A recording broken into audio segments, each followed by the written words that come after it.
El retorno de Josué, Foro 9, San Ángel 1999. Me llamo Daniel Rojas y trabajé como editor de video en Televisa San Ángel durante casi 15 años. Pero fue en 1999, justo después del escándalo del caso Josué en la mano peluda, cuando viví lo que hasta hoy no puedo explicar y que cambió por completo mi manera de ver el mundo. Yo no era alguien muy espiritual, ni mucho menos supersticioso. Editar programas de comedia y telenovelas no daba para creer en cosas oscuras. Pero a mediados de ese año, me asignaron un proyecto especial, un especial televisivo sobre los fenómenos paranormales más impactantes transmitidos en radio y televisión, como parte de una colaboración con Otro Rollo. El caso más sonado era, sin duda, el de aquel joven Josué Velázquez, que habló en vivo con Juan Ramón Sáenz para contar cómo había hecho un pacto con el diablo. El audio ya era perturbador por sí solo, la voz quebrada, los silencios incómodos, los gritos. Pero lo que no sabíamos era que algo más venía con ese material, el material maldito. Todo comenzó cuando el coordinador, Ricardo, me entregó la cinta beta original con el audio del caso Josué. No sé cómo la consiguieron, pero me pidió que la sincronizara con imágenes y recreaciones para armar el bloque final del especial. Ten la lista para el viernes, pero edítala en el Foro 9. El estudio principal está saturado, me dijo. El Foro 9 estaba al fondo del complejo, apartado, casi nunca se usaba. La iluminación era tenue y aunque tenía todo el equipo técnico necesario, siempre lo sentí más frío que el resto. Yo nunca había editado ahí, hasta ese día. Las fallas. El primer día, conecté el reproductor, encendí los monitores y cargué la cinta. Todo parecía normal, hasta que el audio comenzó a distorsionarse. Pensé que era la cinta. Retrocedí, limpié cabezal, reinicié todo. Nada. Al minuto 6, la voz de Josué se cortaba, como si alguien la interrumpiera. Revisé el archivo. No era la cinta. El archivo original estaba bien. Pero al reproducirlo dentro del Foro 9, siempre pasaba lo mismo. Esa noche, mientras probaba diferentes mezclas, los monitores se apagaron y encendieron solos 3 veces seguidas. Y en la tercera, cuando volvió la imagen, apareció una línea blanca en pantalla, como si alguien hubiera escrito con tiza sobre el video. Revisé el clip, no había ningún efecto. Nada digital. Era imposible. Presencias. Las noches siguientes, comencé a quedarme hasta tarde. No por gusto, sino porque el proyecto se corrompía cada vez que avanzaba. Se borraban clips, se caía el sistema. Una vez incluso se apagó toda la luz del foro, pero el aire acondicionado siguió funcionando. Una madrugada, mientras exportaba una parte del testimonio de Josué, escuché unos pasos detrás de mí. No como eco, no como sugestión. Eran pasos lentos, pesados. Me giré de golpe y no había nadie. Solo las bancas vacías del foro. Pensé que algún técnico se había metido, pero al salir, encontré la puerta con llave. Y yo no la había cerrado. Volví al equipo y vi que mi línea de edición se había movido sola. Donde antes iba una foto ilustrativa, ahora se había insertado una imagen negra, con un punto rojo en el centro. Jamás la puse. La borré, revisé el historial, y no había rastro de cuando se había añadido. El camarógrafo. A los pocos días, me acompañó Esteban, un camarógrafo que había grabado varios especiales de terror. Le conté lo que pasaba y se ofreció a ayudarme a monitorear el lugar con una cámara secundaria, por si se trataba de alguna falla técnica. Esa noche instalamos 2 cámaras, una apuntando a la cabina, otra al acceso al foro. A las 2 de la mañana, escuchamos un ruido como si alguien arrastrara cadenas sobre el suelo. Lo curioso fue que los micrófonos no captaron nada, pero nosotros sí lo escuchamos con claridad. Cuando revisamos las grabaciones, en uno de los cuadros, durante un microsegundo, apareció una figura oscura parada en la puerta. No tenía rostro. Solo un contorno con lo que parecían cuernos pequeños y brazos muy largos. Esteban borró el video sin decirme nada. Solo me miró y dijo, no lo abras más. Ese material no está solo. Las marcas. Una noche antes de la entrega final, me quedé solo. Esteban ya no quiso volver. Tenía que terminarlo como fuera. Cerré la puerta, apagué las luces del set y dejé solo las pantallas encendidas. Pasadas las 3 de la mañana, mientras exportaba el corte final, escuché que alguien respiraba cerca de mí, directamente detrás de mi oreja. Me giré en seco, y ahí no había nada, pero al mirar el cristal frente a mí, donde se reflejaba mi figura, había otra silueta junto a la mía. Una figura más alta, encorvada, con la cabeza agachada como si murmurara algo. Cuando parpadeé, desapareció. Salí corriendo del foro. Y al día siguiente, cuando fui a recoger mis cosas, encontré en la silla donde estuve sentado una marca quemada, como si alguien hubiera presionado un metal caliente en el respaldo. Era una figura circular, con un triángulo invertido en el centro. Nadie supo explicarlo. El silencio, el especial nunca se transmitió. Según me dijeron, la cinta final se corrompió, incluso después de múltiples respaldos. Los discos duros se desmagnetizaron sin razón aparente.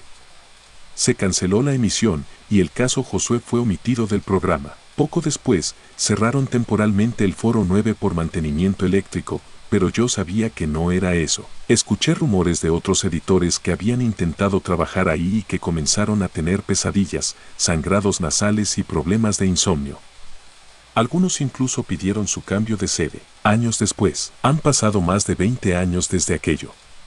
Ya no trabajo en televisión. Me mudé a Cuernavaca, tengo un taller de audio. Pero aún conservo una copia vieja del audio original del caso Josué, que logré guardar en una cinta mini DV. La tengo guardada en una caja sellada con cinta negra, dentro de un cajón que no he abierto desde hace años. ¿Por qué no la destruyo? Porque, cada vez que intento hacerlo, el mismo sueño se repite. Estoy en el Foro 9, todo está oscuro. La silla está de espaldas a mí. Y en la pantalla, aparece el rostro de Josué, pero con los ojos completamente negros. Me llama por mi nombre. Y me dice que aún no ha terminado. Y yo sé que ese foro, tampoco.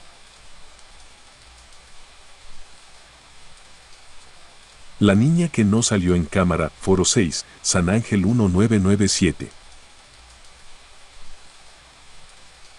Me llamo Julián Herrera, y en 1997 tenía 27 años. Era operador de cámara en Televisa San Ángel, específicamente asignado al Foro 6, uno de los espacios más activos de la televisora en esa época. Ahí se grababan escenas para telenovelas famosas, como Cañaveral de Pasiones o La Usurpadora, y había semanas en que no salíamos del foro ni para comer. Trabajar de noche era normal, sobre todo cuando las fechas de entrega apretaban. Pero lo que nunca me pareció normal fue lo que empezó a pasar con una niña. Sí, una niña. Una que nadie había llevado al set. Una que corría entre las cámaras y que ninguna grabación pudo capturar jamás. Todo comenzó con un error. Era una noche larga. Estábamos grabando una escena de hospital para Cañaveral de Pasiones. La actriz principal tenía que entrar corriendo al pasillo y llorar frente a una cama. Era una escena emocional, tensa. Había que repetirla varias veces. Yo estaba tras la cámara 2, en el eje central. Mientras hacíamos la tercera toma, vi de reojo una figura blanca que cruzó por detrás del fondo. Pensé que era una asistente o alguien del vestuario, así que marqué el error por el comunicador. ¡Corte!, gritó el director. Cuando revisamos el monitor, todos vieron la escena completa, pero nadie cruzó por el fondo. Yo juraba haberlo visto. Blanca, pequeña, rápida. Tal vez una niña. Pero no había ni rastro. ¿Estás viendo doble, Julián?, me preguntó uno de los eléctricos. Me reí. Pero desde ese día, ya nada me pareció gracioso. Las cámaras no la veían. Pasaron semanas. Seguíamos en el mismo foro. Y un día, mi compañero Oswaldo, que manejaba la cámara grúa, me hizo una seña extraña durante una grabación nocturna. Cuando terminó la toma, se acercó y me dijo: ¿Tú también la viste? ¿A quién? A la niña. Le pregunté si bromeaba. Me dijo que no.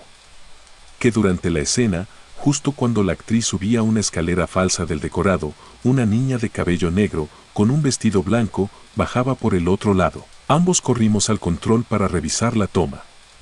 Y como era de esperarse, no había nadie más en escena. A partir de ahí, los comentarios comenzaron a multiplicarse. Sonidistas, tramoyistas, hasta la señora de limpieza decían lo mismo, una niña que se veía con los ojos, pero nunca salía en video. La actriz que se echó a llorar. Una madrugada, durante una escena emocional con la actriz Gabriela Spanik, la producción se detuvo porque ella rompió en llanto fuera del personaje. Decía que mientras interpretaba su diálogo, sentía que alguien pequeño le jalaba la bata desde abajo. Nadie del staff estaba cerca. Lo juramos. No me gusta este foro, dijo entre sollozos. Hay alguien que me mira todo el tiempo. Y no es un adulto. Nadie hizo comentarios.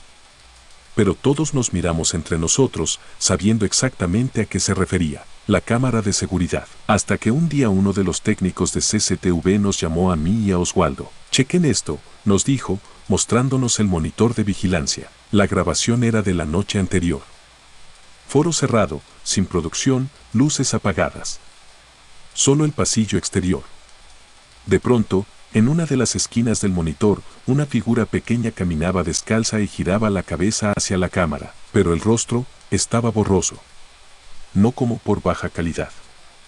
Era como si la cara se moviera más rápido que su cuerpo, dejando un rastro extraño en la imagen. No es la primera vez, nos dijo el técnico. Pero siempre desaparece antes de la siguiente cámara. Ninguna logra grabarla más de un segundo. Intentamos exportar el clip. Falló. 2 veces. Y en la tercera, el sistema se reinició solo. El técnico renunció esa misma semana, el día que me habló. Me tocó hacer guardia de equipo en el foro. Había grabación hasta las 11 y luego el foro se cerraba.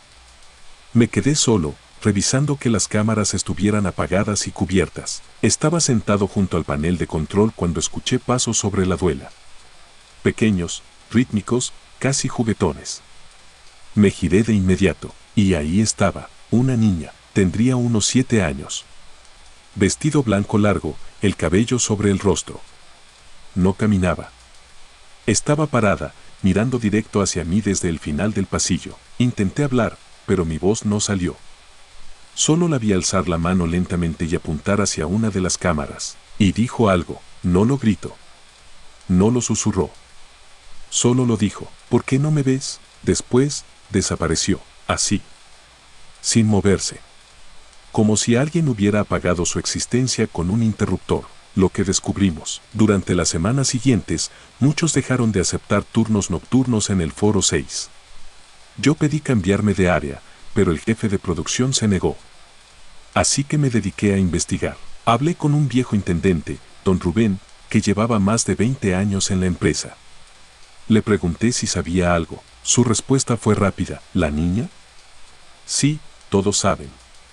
Pero nadie dice nada. Me contó que años antes de que existiera el Foro 6, esa zona era parte de una bodega donde almacenaban escenografía.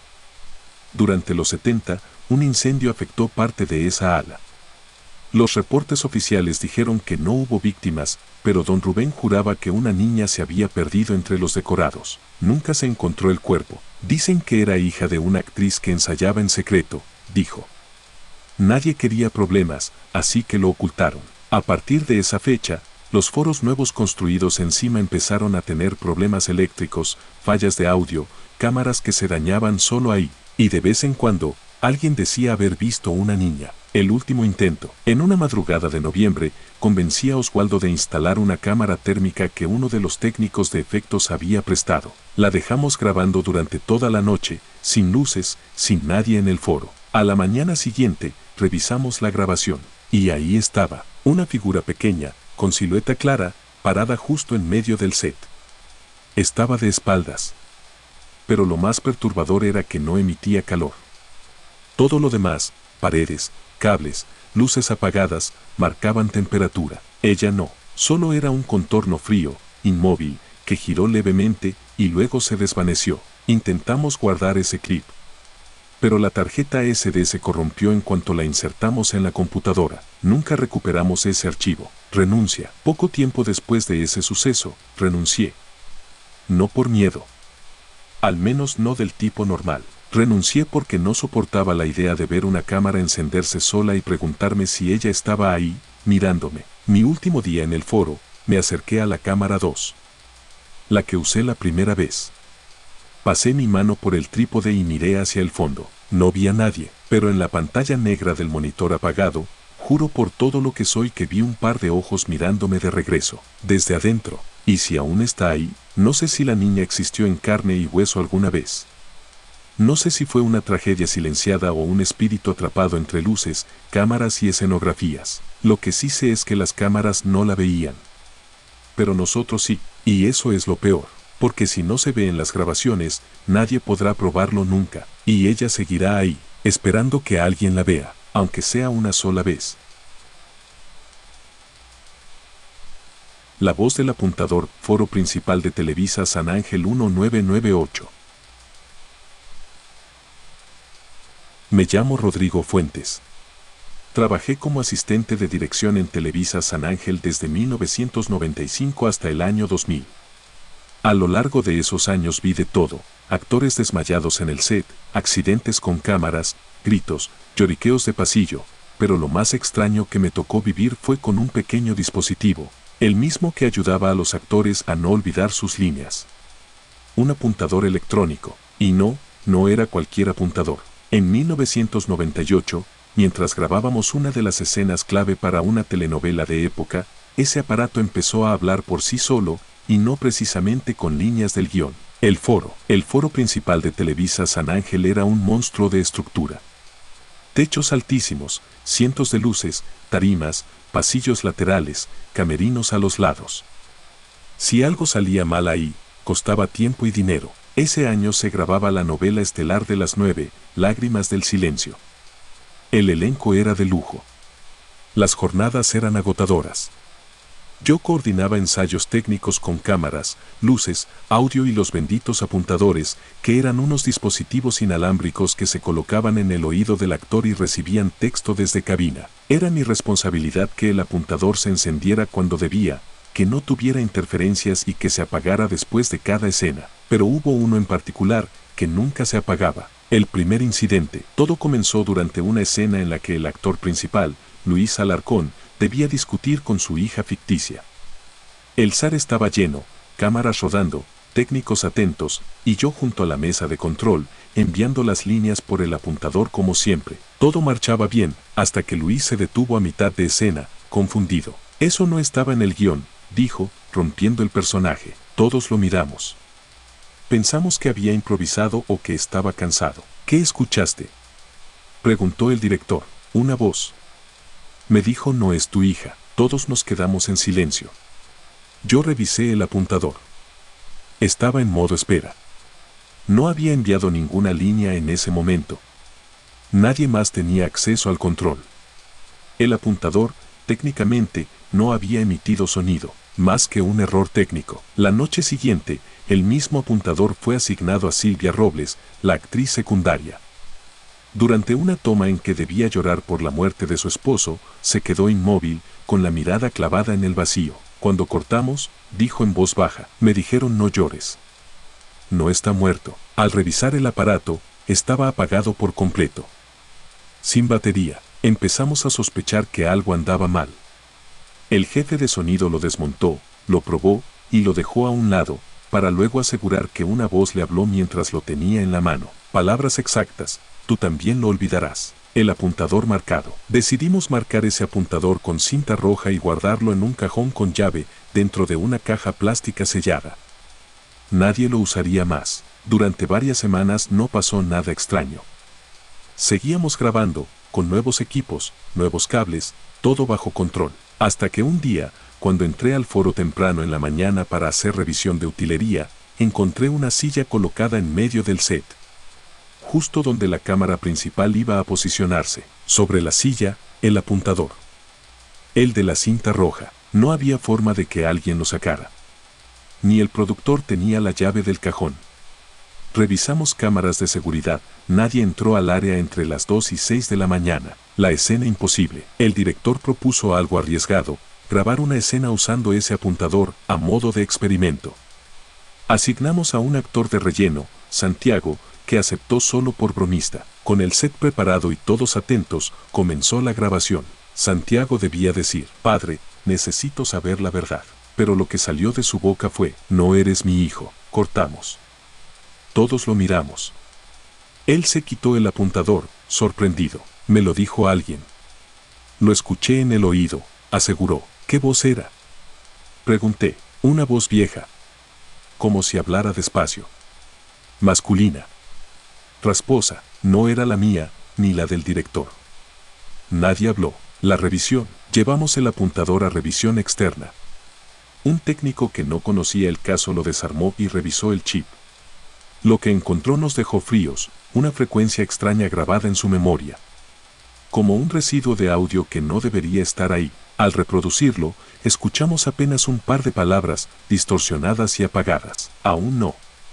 Me he ido. Ese técnico, sin saber el contexto, nos dijo que el equipo parecía haber sido expuesto a frecuencias de interferencia muy inusuales, como si algo hubiera querido comunicarse a través de él. Más voces. Las semanas siguientes, otros actores comenzaron a reportar cosas. Uno dijo que mientras ensayaba, el apuntador le decía nombres de personas del staff que ya habían muerto. Otra actriz escuchó a su madre llamarla por su apodo de la infancia. Su madre había fallecido 2 años antes. Todos esos casos, con apuntadores distintos. Comenzamos a temer que no era el aparato en sí, sino algo que había quedado dentro del foro. Algo que usaba los aparatos para comunicarse. El cierre. Se decidió hacer una limpieza general del foro. El cura del canal fue llamado, en secreto, a bendecir el lugar. Se trajeron nuevos equipos. Se selló el cuarto donde se guardaban los apuntadores anteriores. Todo fue reemplazado. Durante el resto de la producción, no hubo más incidentes. Terminamos la novela, se celebró el éxito y cada quien siguió su camino. Yo renuncié al poco tiempo. No por miedo directo, sino porque cada vez que entraba al foro, sentía un zumbido en el oído izquierdo, como si alguien murmurara algo, pero no lograba entenderlo. Hoy, han pasado más de 20 años. Vivo en Querétaro y trabajo como director de teatro local. Me alejé de la televisión, pero aún conservo un recuerdo exacto de aquella voz. Hace unos días encontré entre mis cosas una caja vieja de utilería. Dentro, envuelto en una bolsa de plástico amarilla, estaba un apuntador. No tenía cinta roja, pero al prenderlo, una luz se encendió, sin que tuviera batería, y escuché apenas un murmullo. ¿Ya no me oyes? El espejo del Camerino 3, Televisa San Ángel 1996. Me llamo Sergio Lara, y durante los años 90 trabajé como maquillista en Televisa San Ángel, específicamente en el Foro 4, donde se grababan varias de las telenovelas más exitosas de la década. Era un trabajo que amaba. Estar detrás del telón, entre bases, polvos, brochas y focos encendidos, rodeado de artistas con 1000 caras, algunos vanidosos, otros inseguros, todos con algo que esconder. Pero lo que pasó en el camerino número 3, donde solía trabajar solo en los turnos de madrugada, me hizo ver que no todo lo que se refleja en un espejo proviene de este mundo. Turno nocturno. Fue en noviembre de 1996 cuando me ofrecí como voluntario para cubrir los turnos nocturnos de maquillaje. Los demás no querían. Decían que el foro de noche se sentía extraño, especialmente en la zona de camerinos. A mí me parecía una exageración. Pensaba que solo era sugestión. El camerino 3 tenía algo especial. Era más amplio, con 2 espejos enfrentados, un tocador al centro y 2 sillas de respaldo acolchonado. Las luces eran cálidas y el aire acondicionado casi no se usaba, porque esa área se mantenía fresca naturalmente. La primera semana fue tranquila. Preparaba el material, ordenaba los cosméticos y dejaba todo listo para los llamados de la mañana. Pero a partir de la segunda semana, empezaron a suceder cosas. El perfume que nadie usaba. Una madrugada, llegué como siempre a las 11. Mientras organizaba pinceles, comencé a percibir un olor intenso a flores, algo así como gardenias o jazmines. Revisé el camerino, buscando algún ambientador. Nada. Ningún frasco, ningún spray. El aroma venía de la zona de los espejos. Me acerqué. Más fuerte, pensé que tal vez alguien había derramado perfume en la mesa. Pasé un trapo húmedo, pero no desapareció. Minutos después, desapareció solo. Volvió 2 noches después. Igual de intenso. Y esta vez, el olor venía con una ligera brisa, aunque las ventanas estaban selladas y el aire apagado. El reflejo que no era mío. Una madrugada en la que había tenido un día pesado, decidí sentarme en la silla del fondo a tomar un café y repasar unos apuntes. Mientras bebía, miraba el espejo distraídamente, casi con la mente en blanco. Entonces vi mi reflejo mover los labios. Solo que yo no lo estaba haciendo, mi cuerpo seguía quieto. El café en mi mano, la otra descansando en la mesa. Pero el rostro del espejo parpadeó diferente y sonrió un segundo más tarde que yo. Salté de la silla. Me acerqué al espejo, lo toqué, inspeccioné cada borde, nada extraño. Hasta que bajé la vista al piso y noté algo más. Había una huella descalza, pequeña, marcada en el mosaico frente al espejo. Era reciente. La forma estaba fresca, como si alguien hubiera pisado agua. Estaba solo. El actor que salió llorando. Unos días después, Luis Reynoso, uno de los actores secundarios, entró al camerino mientras yo guardaba unas brochas. Era de los pocos que aún usaban ese camerino sin quejarse. Se sentó frente al espejo y empezó a maquillarse con rapidez. De pronto, se detuvo. Quedó mirando fijamente al reflejo. No a su rostro, sino al fondo del espejo. ¿Quién está atrás?, preguntó, sin mirarme. Me giré. No había nadie. ¿No viste a una mujer de blanco pasar?, me dijo. Negué. Él se levantó temblando y salió sin decir más. Esa noche no volvió. Días después supe que pidió cambiarse al camerino 5 y no volvió a mencionar el tema. El toque en el hombro. Lo peor vino la madrugada del 22 de diciembre. La fecha exacta no se me olvida. Ese día me quedé más tiempo en el camerino porque una actriz pidió que la preparara desde temprano para una grabación especial. Mientras arreglaba su base, sentí que algo me tocaba el hombro derecho. No fue una corriente de aire, ni una vibración. Fue una mano pequeña, fría, que presionó y soltó. Me giré de inmediato. La actriz me miró, confundida. ¿Quién te tocó?, preguntó. No había nadie. El camerino estaba cerrado con llave por dentro. Lo revisé completo. Me costó trabajo volver a tomar la brocha. Nadie quiere entrar. Esa misma semana, otros 2 maquillistas me contaron que evitaban el camerino 3 a toda costa, aunque estuviera vacío. Decían que cuando pasaban por el pasillo, las luces se apagaban justo al cruzar la puerta. Otros decían que los espejos se empañaban de la nada, como si alguien respirara muy cerca del cristal. Una noche, una actriz joven que estaba de reemplazo entró sin saber. 10 minutos después salió pálida, llorando, diciendo que una niña la había visto desde el espejo, sentada sobre la mesa, buscando respuestas. Decidí preguntarle a doña Rosita, la jefa de intendencia, que llevaba más de 20 años trabajando en la empresa. Ella fue directa. Ese camerino ya estaba raro desde que lo remodelaron, me dijo. Hace años lo usaba una actriz muy joven que murió en plena grabación, un infarto, dicen. Nadie habla de eso. Pero desde entonces, siempre huele a flores cuando alguien entra solo. Me contó que muchas veces encontraban huellas mojadas en el piso, a pesar de estar seco todo el día. Y que una vez un espejo se cayó sin que nadie lo tocara. Ese lugar guarda algo. Algo triste. Algo que se quedó. El último día, el 30 de diciembre fue mi último turno del año. Entré al camerino 3 con una sensación extraña. Llevaba una veladora pequeña, por si acaso. No soy religioso, pero sentía que algo debía hacer. La encendí y la coloqué frente al espejo. Me senté, respiré profundo y miré. No pasó nada por varios minutos. Solo silencio. Hasta que la flama parpadeó como si alguien soplara suavemente.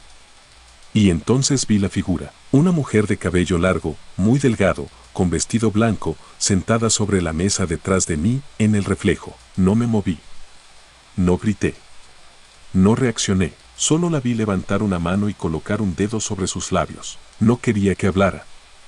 Solo quería que la viera. Y lo hice. Después, renuncié 2 meses después. Me cambié a una agencia de comerciales. Nunca volví a maquillar en ese foro.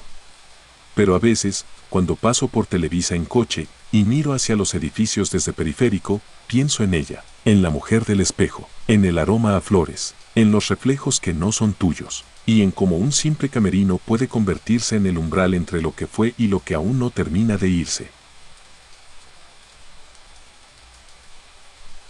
El aroma que no venía de aquí, foro de telenovelas, Televisa San Ángel 1994. Me llamo Mariana Ruiz, y en 1994 era asistente de vestuario en uno de los foros más grandes de Televisa San Ángel. Tenía 23 años y era mi primer trabajo en una producción importante. Me asignaron a un melodrama que se grababa en el foro de telenovelas, uno de los más antiguos del complejo. Yo estaba feliz.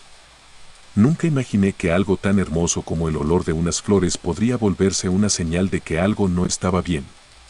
Que ese aroma tan dulce podría estar vinculado con la muerte. El inicio. El primer día que lo noté fue después de una grabación que se extendió hasta pasada la 1 de la mañana.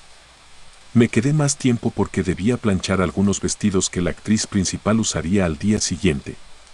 Me metí sola al camerino número 2, que era donde se guardaban los vestuarios delicados, y comencé a trabajar. Y entonces lo sentí, un aroma intenso a gardenias, tan puro que me pareció que alguien había colocado un ramo fresco junto a mí. Miré alrededor. Nada.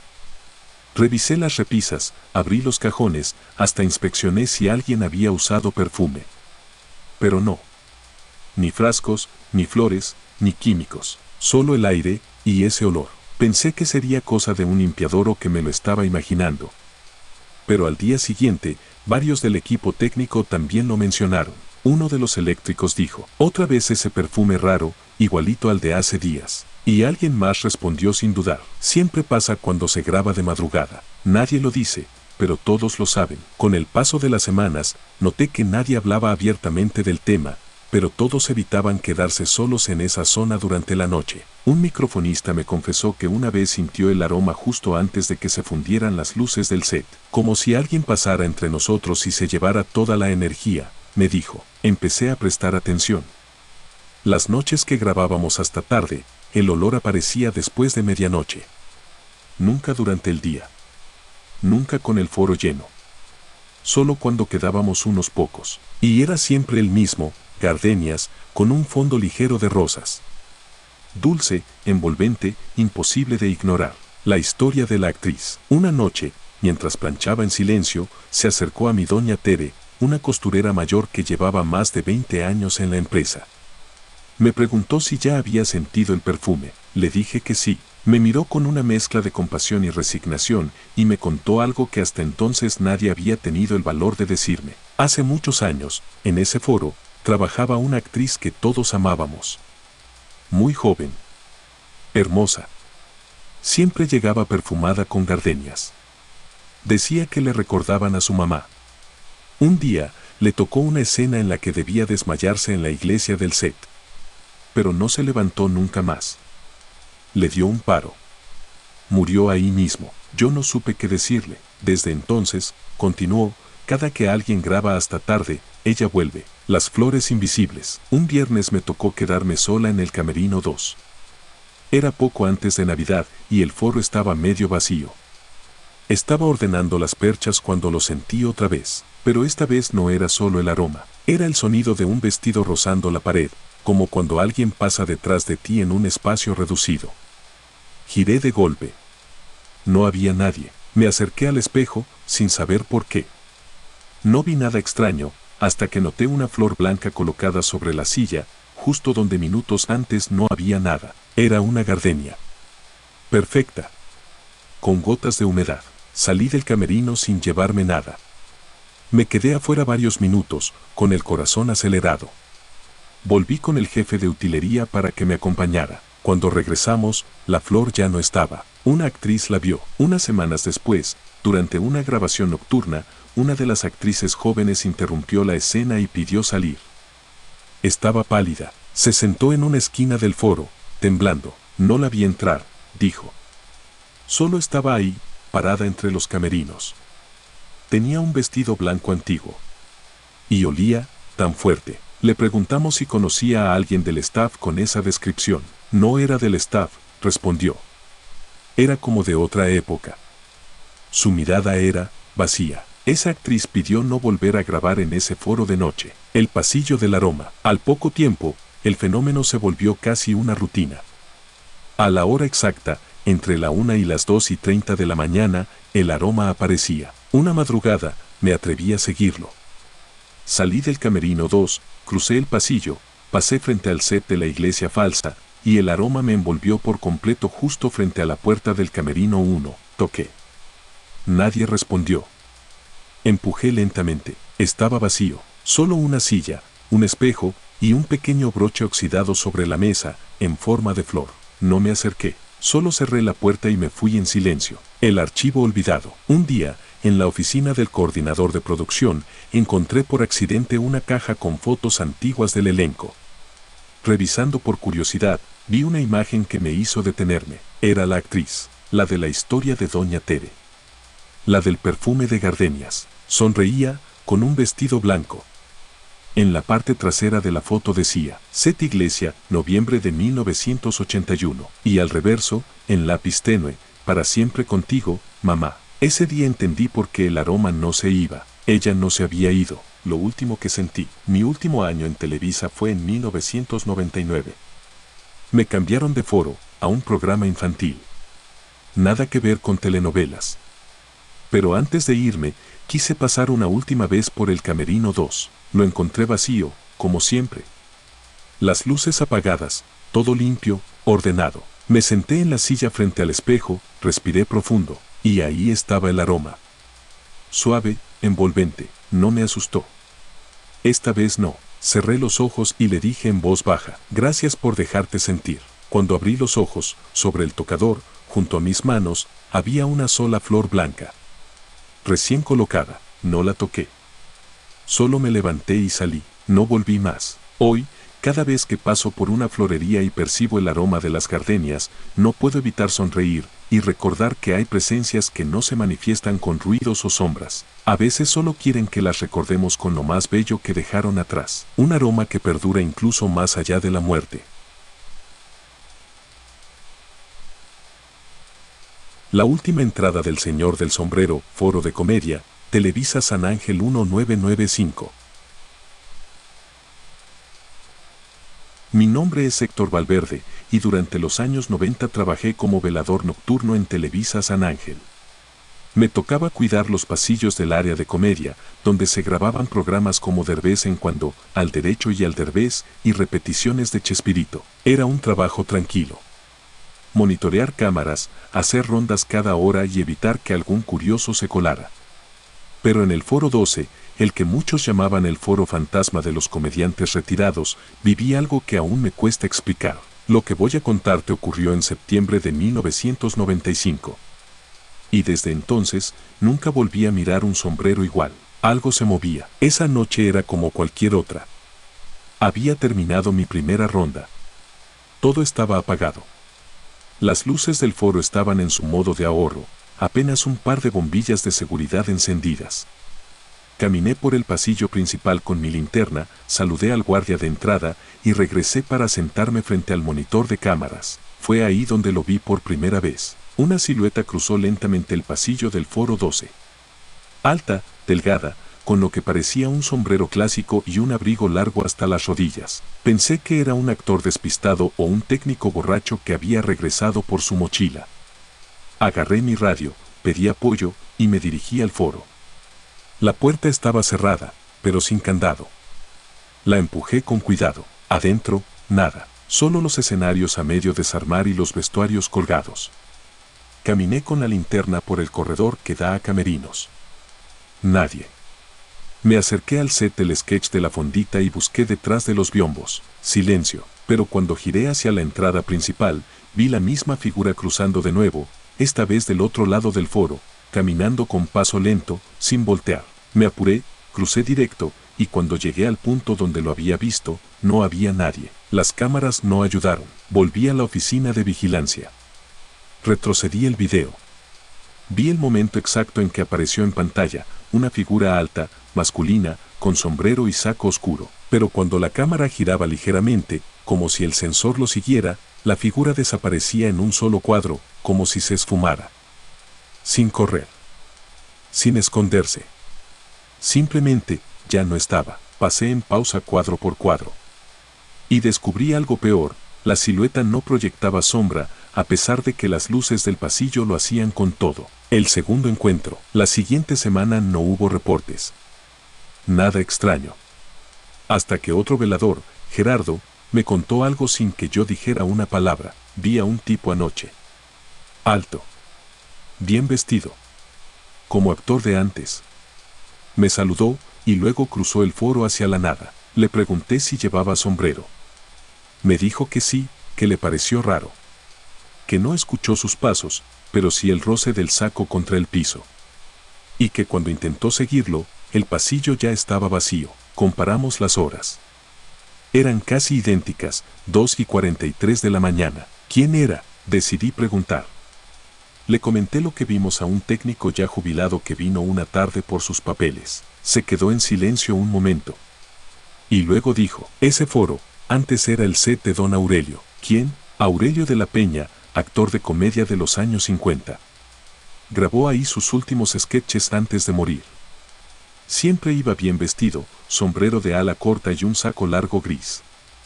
Era su sello. Busqué su nombre en los archivos antiguos. Efectivamente, grabó varios programas entre 1956 y 1961. Murió en el 62, de un infarto en plena función de teatro. El saludo. Unas noches después, volví a verlo. Estaba sentado. Sí, sentado sobre una de las sillas del público que aún quedaban en el foro. No se movía. Solo estaba ahí, con la cabeza baja, como si esperara su turno. Caminé con lentitud, sin hablar. Y entonces, sin levantar la cara, levantó la mano derecha y me hizo un pequeño saludo con los dedos, como quien reconoce a alguien conocido. Yo no reaccioné. Cuando parpadeé, ya no estaba. Fui hasta la silla.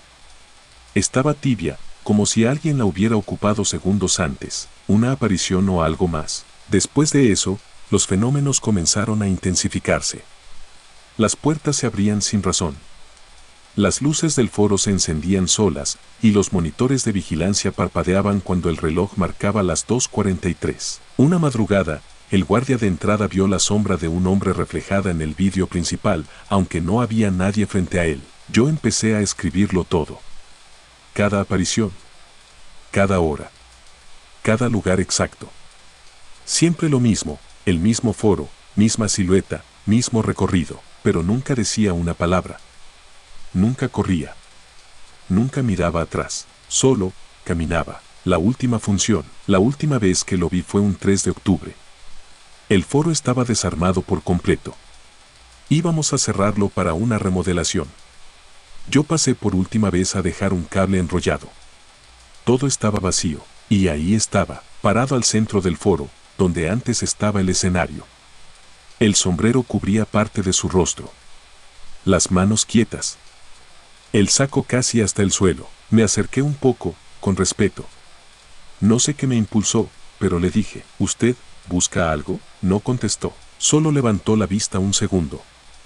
Pude ver que tenía los ojos llenos de tristeza, como si llevara años esperando algo que jamás llegó. Entonces se giró hacia el fondo del foro y caminó hacia el pasillo de camerinos. Pero esta vez, no desapareció de golpe. Esta vez fue desvaneciéndose lentamente, como si se fundiera con el aire.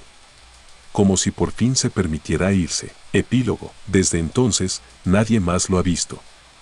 El foro fue remodelado, y hoy es parte de un set compartido para varios programas en vivo. Pero cada vez que camino por ahí, y el reloj se acerca a las 3, me detengo frente al viejo pasillo, y juro que todavía se puede sentir un silencio distinto. Uno que no pesa, pero que recuerda, porque tal vez ese hombre de saco largo y sombrero no buscaba asustar a nadie. Tal vez, solo quería salir a escena una vez más. Rostros en la señal, Televisa San Ángel, 1997. Me llamo Fernando Salcedo, y durante la segunda mitad de los años 90 trabajé como técnico de control maestro en Televisa San Ángel. Si no sabes qué es eso, te explico rápido. Era el encargado de supervisar las transmisiones en vivo desde la cabina central, especialmente en horarios nocturnos. Me tocaba revisar que todo lo que saliera al aire, desde un programa en vivo, un relleno musical o una repetición, saliera limpio, sin errores ni interrupciones. Y si algo se metía en la señal, tenía que detectarlo, aislarlo y corregirlo. Eso era lo normal. Lo que no era normal fue lo que nos ocurrió entre mayo y octubre de 1997, cuando algo empezó a colarse en la señal, justo en las madrugadas, y no era parte de ningún programa. Todo comenzó con estática. Era una madrugada cualquiera. Aproximadamente las 2:10 de la mañana, y teníamos al aire un bloque de videos musicales que usábamos como relleno entre programas. Todo se veía bien en la pantalla de control, hasta que en medio de una canción, la señal se distorsionó durante menos de un segundo. No fue una falla técnica común. No hubo glitch, ni caída del sistema. Fue una distorsión visual muy breve, como si la imagen hubiera sido atravesada por una interferencia análoga, y en ese fragmento, juraría haber visto una figura humana de pie. ¿Viste eso? Le pregunté a mi compañero David. Me dijo que sí, pero creyó que fue un error del reproductor. Rebobinamos el segmento. Nada. El archivo estaba limpio. Lo volvimos a lanzar. Todo bien. La distorsión solo apareció en la señal al aire, no en el material original. La figura en el monitor. Una semana después, a la misma hora, volvió a pasar. Pero esta vez fue más claro. Durante una transmisión de tandas nocturnas, cuando la cámara estaba en plano fijo sobre el conductor, una sombra pasó por detrás, reflejada en uno de los monitores que estaban apagados. Lo extraño fue que el estudio estaba vacío, solo el conductor y un camarógrafo. Nadie más. Lo notamos después, en la repetición. Y lo más raro, la figura parecía mirar directo a la cámara, aunque ningún rostro podía distinguirse con claridad. Era como una máscara malformada. Borrosa. Pero no era un reflejo del conductor. Era más alto. Más estático. Como una imagen añadida. Guardamos el fragmento. Lo mostramos al jefe técnico. Lo borró. No lo comenten, nos dijo. Fue un error de sincronía de video. Nada más, pero nosotros sabíamos que no fue un error. Voces fuera del guión. Un mes después, durante una sección pregrabada de recetas, la voz del conductor se superpuso con un murmullo extraño, apenas perceptible. Al principio lo atribuimos a mezcla mal hecha, pero al subir el volumen y aislar canales, encontramos algo más. Entre los segundos 17 y 22, se oía con claridad una voz diferente, baja, pero inteligible. Decía, aquí estoy, ya no salgas. Nadie había grabado eso. La voz no coincidía con ningún actor o conductor. Y lo peor, no venía de ningún canal de entrada. Revisamos todo. No había señales cruzadas. No era eco, era una interferencia. ¿Pero interferencia de qué? Rostros que no estaban ahí. Lo que nos terminó por romper fue lo que ocurrió un jueves a las 3:05 de la mañana. Transmitíamos una repetición vieja de Cachún Cachún Rarrá, un sketch ya grabado, cuando en un plano general del salón escolar, uno de los rostros en el fondo no coincidía con ningún actor. El chico de la tercera fila, que supuestamente debía ser un extra sin relevancia, tenía un rostro diferente, con facciones rígidas, mirada clavada en la cámara, y ni un solo parpadeo en todo el plano. No era parte de la grabación original. Revisamos el máster, ahí estaba otro actor. Con bigote, expresión cómica, pero en el archivo que salió al aire esa noche, ese rostro no estaba. David vomitó en el baño cuando vio el fragmento cuadro por cuadro. Yo no pude dormir por 2 noches. Lo mostramos a un editor externo. Lo revisó. No entendía cómo podía haber sido reemplazado un rostro en tiempo real, sin efectos. No había respuesta. Nos empezaron a pasar cosas. Después de esas transmisiones, el equipo comenzó a experimentar cosas extrañas fuera del sistema. Uno de los técnicos de iluminación dijo que en su casa, al ver Televisa de madrugada, escuchó una voz femenina entre el audio del programa que decía su nombre completo. Otro afirmó que la pantalla de control se encendía sola justo a las 2:43, sin que nadie la tocara, mostrando una imagen congelada del pasillo vacío, pero con una figura parada en medio, sin moverse. Yo recibí una llamada a mi teléfono de trabajo a las 3:10 una madrugada. Contesté. No dijeron nada. Solo se escuchaba el mismo zumbido distorsionado que habíamos oído en la interferencia. Colgué. Marcamos al número de origen. Era el interno del foro 3, y ese foro llevaba semanas cerrado. Intentaron ocultarlo. La administración nos pidió silencio. Dijeron que hablaríamos de psicosis colectiva o interferencia de fuentes externas. Incluso trajeron a un ingeniero de Alemania para revisar el equipo. ¿El diagnóstico?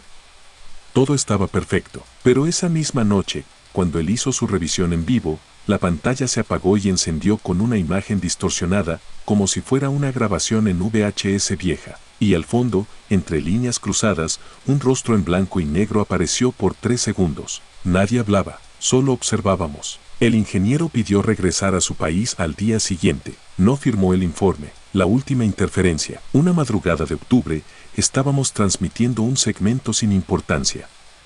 Solo clips musicales. El estudio estaba vacío. Yo y David éramos los únicos en cabina. Todo iba normal, hasta que la señal empezó a parpadear. Primero, un marco rojo, luego, estática, y después, una imagen completamente ajena apareció en pantalla. Era un cuarto oscuro, sin muebles. Al centro, una mujer vestida de blanco, cabizbaja.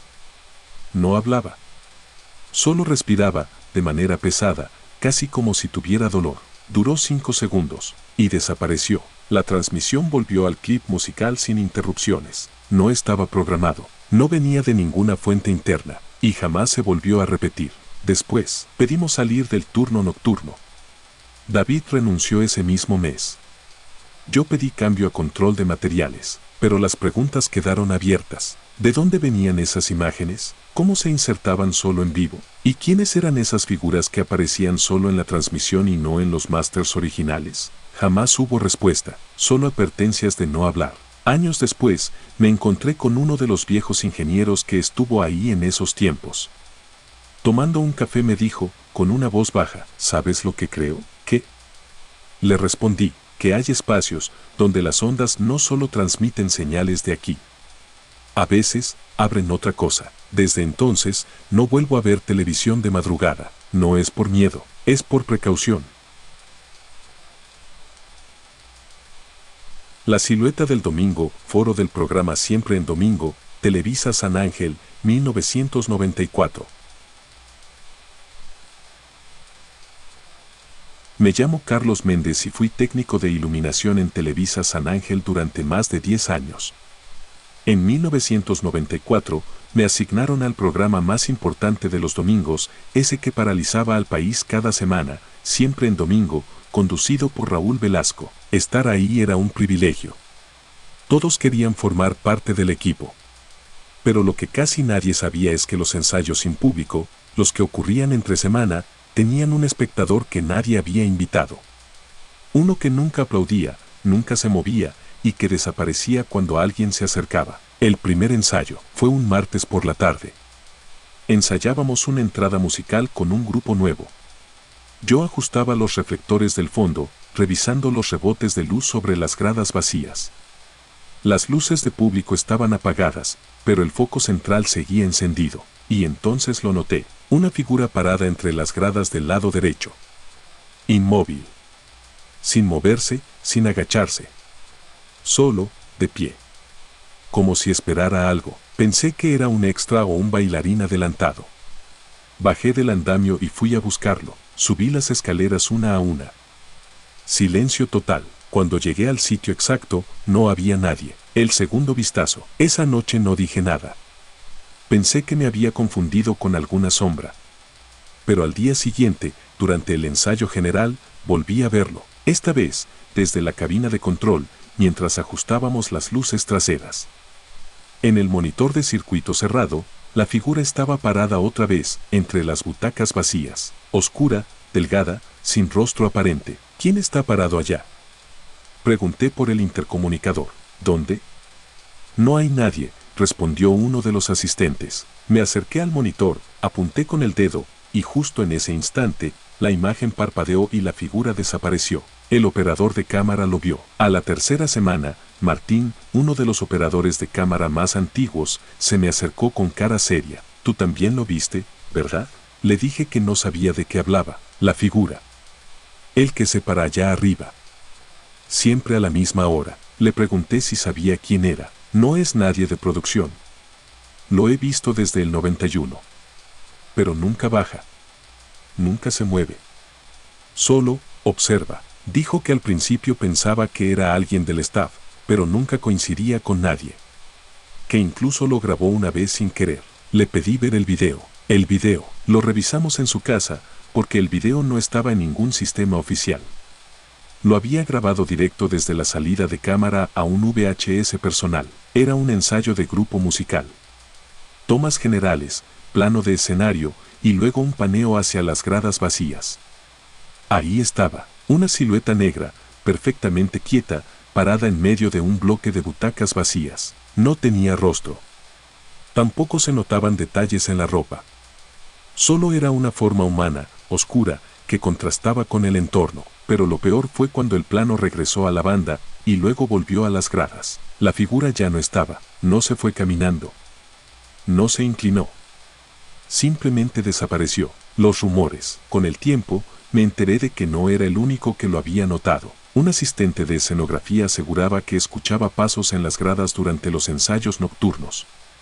Otro decía que sentía que alguien lo miraba cuando barría el pasillo del fondo. Una maquillista afirmó haber visto, desde el espejo del camerino, una silueta pasar detrás del escenario, aunque no había nadie registrado en ese horario. Los más viejos decían que el foro tenía una presencia callada, algo que no hacía daño, pero que nunca se iba. El día que cruzó. Hasta entonces, la figura siempre se había mantenido en las gradas.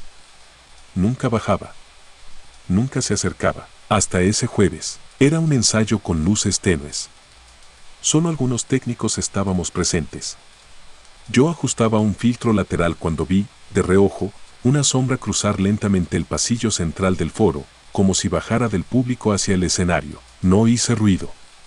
Me quedé quieto, siguiendo el movimiento con la mirada. Era la misma figura. Andaba con paso pausado, sin mirar a nadie. Y lo más extraño, los sensores de presencia no se activaron. Las cámaras no lo siguieron. Las luces no reaccionaron, pero yo lo vi. Y cuando giró hacia la parte trasera del foro, simplemente se desvaneció entre la oscuridad. Lo captamos sin querer. Un mes después, durante un especial musical, el equipo de edición detectó un error extraño en el metraje. En uno de los barridos de cámara por el público, una sombra aparecía brevemente al fondo, en una zona vacía. No se trataba de un fallo digital. Era una figura real. Con volumen. Con forma. Y cuando pausamos cuadro por cuadro, notamos que no coincidía con nadie del staff ni del público. Era más alta que el promedio, con los hombros ligeramente caídos, sin rostro claro. Parecía estar mirando directo a la cámara. El editor lo reportó. Y como tantas otras veces, se borró el clip, pero yo me quedé con una copia. ¿Quién era?, pregunté. Investigué. Y encontré algo inquietante. A finales de los años 70, un técnico de audio llamado Eduardo T. murió en ese foro por una descarga eléctrica accidental durante un montaje de luces. El reporte decía que falleció de inmediato, con el foro vacío, en la parte alta de las gradas. Era callado, reservado, muy profesional. Algunos dijeron que siempre veía los ensayos desde el fondo, para no estorbar. La coincidencia me dejó helado por dentro. La última vez que lo vi fue en noviembre de 1995, durante una grabación de ensayo para un grupo internacional. Me encontraba solo en la cabina, revisando los filtros de iluminación, cuando una figura pasó lentamente por el fondo del foro, justo por la parte alta de las gradas. Caminaba sin prisa. Su silueta era clara contra la luz suave de los proyectores. Me levanté. Bajé rápido a mirar. Crucé los pasillos. Subí por el costado, y cuando llegué arriba, una silla estaba girada hacia el escenario, como si alguien hubiera estado sentado ahí todo el tiempo, pero no había nadie, solo un aire distinto. Como si alguien acabara de marcharse. Hoy, siempre en domingo, terminó su ciclo. El foro se reutilizó para nuevos programas, escenarios y formatos modernos, pero de vez en cuando, alguien que trabaja ahí jura haber visto a alguien parado al fondo durante ensayos. O escuchado pasos donde no debería haber nadie. Nadie lo dice en voz alta.